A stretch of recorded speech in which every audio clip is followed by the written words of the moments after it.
بسم اللہ الرحمن الرحیم۔ مدینہ پاک کے باغ میں آقا حضرت محمد الرسول اللہ درود پاک پڑھ لیں صلی اللہ علیہ وآلہ وسلم نے بڑا لمبا سجدہ فرمایا۔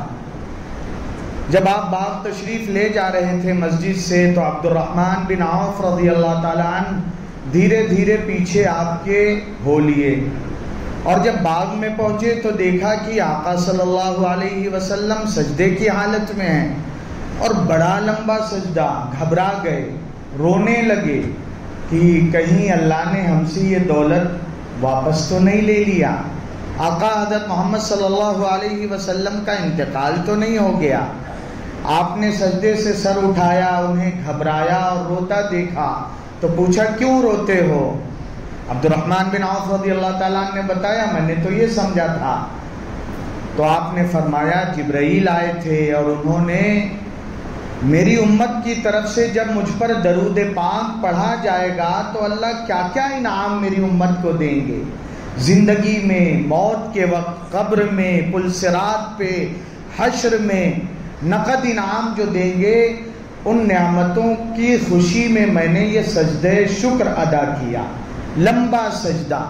حدیث پاک میں آتا ہے جب ایک بار بندے کی زبان درود پاک پڑھنے کے لیے حرکت میں آتی ہے، من صلی علیہ صلاۃ واحدۃ صلی اللہ علیہ 10 صلوات، اللہ فوراً 10 رحمتیں عطا کرتے ہیں، 10 گناہ معاف کرتے ہیں، 10 درجے بلند کر دیتے ہیں۔ کتنا آسان عمل!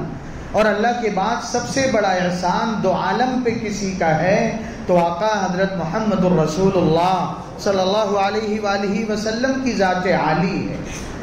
صرف صبح اور شام اگر ہم اور آپ 10 بار درود پڑھ لیں، حدیث پاک میں آتا ہے ادرکتہ شفاعتی یوم القیامہ، قیامت کے دن VIP ہو جائے گا۔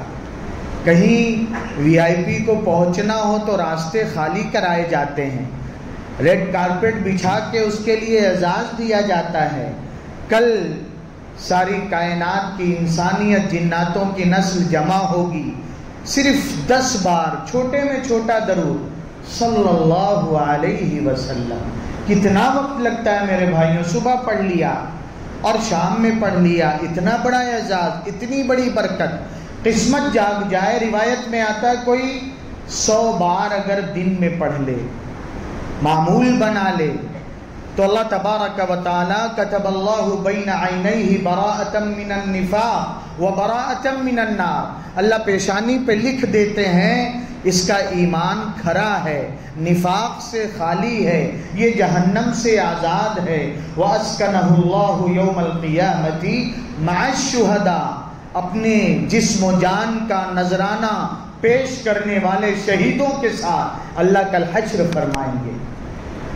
ایک جگہ یہ روایت بیان کیا کہ حدیث پاک میں آتا ہے مستورات کا اجتماع کوئی دن میں 1000 بار پڑھ لے، کوئی مشکل نہیں۔ ہم سوچے 1000 بہت آسان، آفس کے لیے نکلے، جاب کے لیے نکلے، گھر سے مسجد کے لیے آئے، ہم خالی خاموش آتے ہیں۔ خاموش کیوں آئے؟ زبان سے آقا حضرت محمد صلی اللہ علیہ وآلہ وسلم کی خدمت میں درودوں کا نذرانہ پیش کرتے آئیں گے۔ آفس چپ نہیں جائیں گے، ٹرین میں، کار میں، بس میں درود پاک پڑھتے جائیں گے۔ تو جو روز 1000 بار پڑھنے کا معمول بنا لے، لم یمت حتی یری مقعدہ من الجنہ، مرنے سے پہلے دنیا ہی کی آنکھوں سے اللہ جنت کا ٹھکانہ دکھا دیں گے۔ مفتی صاحب اعظم گڑھ کے ان کی والدہ تھی مستورات کے اس اجتماع میں کہ انہوں نے کہا دنیا، بے وفا دنیا کو اب تک ان آنکھوں سے دیکھا، اب تو میں جنت کو ان آنکھوں سے دیکھ کر جانا چاہتی ہوں، معمول پابندی کر لیا۔ میرے بھائیوں، آقا صلی اللہ علیہ وسلم نے صحابہ سے کہا آ جاؤ ممبر کے قریب، جو ہم دعوت و تبلیغ کی مبارک محنت والے کہتے ہیں وہ سنت ہے، احضروا المنبر فحضرنا، تو ہم قریب قریب بیٹھ گئے۔ فلما ارتقى درجة قال آمین، آپ نے پہلی سیڑھی پہ قدم رکھا، آمین کہا۔ فلما ارتقى الدرجة الثانية قال آمین، دوسرے پہ رکھا آمین، تیسرے پہ پیر رکھا آمین، اور اس کے بعد اتر گئے۔ صحابہ نے کہا لقد سمعنا منک اليوم شیئا ما كنا نسمعه من قبل. آقا آج تو بڑی عجیب بات ہو گئی، اس سے پہلے آپ کی مبارک نورانی زبان سے دعاؤں کے موتی جھڑتے تھے، ہم عاشق لپک لپک کے دامن میں لوٹتے اور بھرتے تھے. آج دعا کا کوئی جملہ نہیں، آج صرف آمین. تو آقا صلی اللہ علیہ وسلم نے کہا آج دعا نہیں، آج جبرائیل بد دعا لے کے آئے ہیں. جبرائیل کی بد دعا اور رحمت للعالمین صلی اللہ علیہ وسلم کا آمین اللہ ضرور قبول کریں گے. اور کیا بد دعا تھی؟ ایسا آدمی تباہ برباد ہلاک ہو جسے رمضان کا مہینہ ملے اللہ کو منا نہ لے، ممبئی کی زبان میں اللہ کو پٹا نہ لے. اور دوسری بار آمین کہ ایسا آدمی تباہ برباد ہو جائے جس کے سامنے میرا ذکر آئے اور محبت سے درود پاک نہ پڑھے.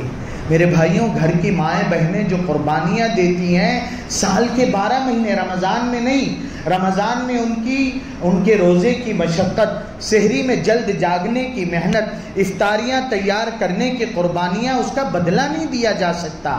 میرا اور آپ کا کیا چلا جائے گا اگر محبت سے بیٹی کے سر پہ ہاتھ پھیر کے کہیں میری پیاری بیٹی کچن میں کام کرتے تو درود پاک پڑھا کر، سحری بناتے درود پاک پڑھا کر، کھانا پکاتے گھر کی صفائی کرتے، یہ تیرا درود پاک کے نور سے تیار ہوا کھانا تیرا گنہگار باپ کھائے گا، مرتے ہوئے اللہ کلمہ نصیب کریں گے. گھر والوں کا، بہن بیٹیوں کا حوصلہ بڑھاتے. حضرت والی صاحب بہت کہتے تھے ماحول بنانے سے بنتا ہے. جو ربیع الاول رمضان سے پہلے گزرا مجلس میں نیرول کے بھی ذمہ داران آئے تھے. یہ 12 پاڑا قریب کوئی بستی ہے، وہاں مسجد کے ٹرسٹیان اور پڑھانے والے حضرات آئے. کھوکھا بازار اتوار میں یہی درود پاک کا مذاکرہ ہوا. میں حضرت والی صاحب نور اللہ مرقدہ کے ساتھ عمرے کے سفر پہ تھا. ان دوستوں کا فون آیا، میسج آیا، مفتی صاحب ہم نے اپنے محلے میں مسجد میں کمپٹیشن رکھا. ہمارے یہاں مکتب پڑھنے والے چھوٹے چھوٹے بچوں نے اور ان کے پیرنٹس نے، اولیاء نے، ماں باپ والدین نے ایک ہفتے میں 95 لاکھ درود پاک پڑھ لیا. اعتکاف میں حضرت کے ہاں اصل آج جمعرات ہے، مغرب سے جمعہ کا دن شروع ہو جائے گا. اور آقا حضرت محمد صلی اللہ علیہ وسلم نے کہا جمعہ کی رات اور جمعہ کے دن میری خدمت میں درود کا تحفہ زیادہ بھیجو. انداز دیکھیں حدیث کا کہ ہم اور آپ سے کیسا گمان ہمارے آقا صلی اللہ علیہ وآلہ وسلم کا کہ میری لاڈلی دلاری امت جس کے لیے میں روتا تڑپتا رہا اور دنیا سے جاتے ہوئے بھی حشر کے میدان میں بھی میری زبان پہ ایک ہی بات، یا رب امتی، یا رب امتی. میری وہ امت مجھے کیسے بھول جائے گی؟ وہ تو ہر ہفتے کے ہر دن درود پڑھے گی، جمعہ کو زیادہ پڑھے گی. میں اور آپ اب غور کر لیں کہ ہم زندگی کے دنوں میں کتنا اور جمعہ کے دن درود پاک کا کتنا اہتمام کرتے ہیں. طے کرتے ہیں انشاءاللہ ماحول بنائیں گے. اعتکاف میں آخری بات، اعتکاف میں جو احباب آتے ہیں ان میں سے کئی ایک اڑیسہ کے معصوم بھائی، انکلیشور گجرات کے قاری وسیع اختر صاحب، پونا سے مولانا فاروق صاحب صرف 24 گھنٹے کی جو درود پاک کی کارگزاری بھیجتے ہیں 10 لاکھ 12 لاکھ 15 لاکھ اکیلے نہیں پڑھتے. معاف کیجئے گا، میں نے بھی کہا اکیلا کہاں مشکل ہے، 50,000 نہیں ہو سکتا. انہوں نے کہا مفتی صاحب یہ بات نہیں ہے، حضرت کی دعا توجہ کی برکت سے جب فکر پیدا ہوئی تو کچھ دن کے بعد میں نے بیوی سے بھی نرمی سے کہا، بچوں سے بھی کہا، اپنے بڑے بھائی بھابھی بھتیجے اور بہنیں، پھر اپنے ماموں خالہ کے یہاں اور سسرال والوں کو بھی فکر مند کیا. یہ سارے رشتہ دار مل کے پڑھتے ہیں. ہم اور آپ بھی انشاءاللہ آج سے طے کریں زندگی کی آخری سانس تک روزانہ عظمت اور محبت کے ساتھ درود پاک کا تحفہ آقا حضرت محمد صلی اللہ علیہ وآلہ وسلم کی خدمت میں بھیجیں گے. اللہ عمل کی توفیق عطا فرمائے. ساتھی قریب آ جائیں، مشورہ ہوگا. سبحان اللہ.